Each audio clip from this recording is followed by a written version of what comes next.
त्यस पश्चात जुन यो बाटोमा कटुवाल ढमा बीच भागमा चाहिँ साँपले बाटो छेक्यो र तान्त्रिकले पनि एउटा आफ्नो जुक्ति निकालेर ल तपाईँले हामीले खाने भए खानु मार्ने भए मार्नु तर तपाईँ ठुलोमा सानोमा कतिसम्म हुन सक्छ देखाउनु भनेर राजा अब तिनैजनाले नागलाई बिन्ती भाव गरेपछि म सानोमा त्यो कमण्डलमा छिर्छु भनेर सक्छु भनेर चाहिँ नागले भनेर नाग चाहिँ कमण्डलभित्र छिरेको बेला तान्त्रिकले आफ्नो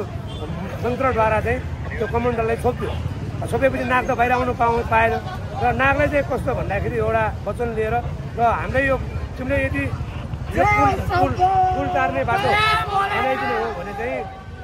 म तिमीलाई छोडिदिन्छु भनेर जुन यो कर्कोटक नागराजको रूपमा चाहिँ अहिले जुन भैरव राखेको छ त्यसलाई लिन्छ र कर्कोटक नागराजले पुल बनाइदिइसकेपछि चाहिँ तिनैजना आमा र कामाख्यामा गएर यो रातो मसिनो नाटलाई लिएर आएको भने त्यो जनश्रुति रहिआएको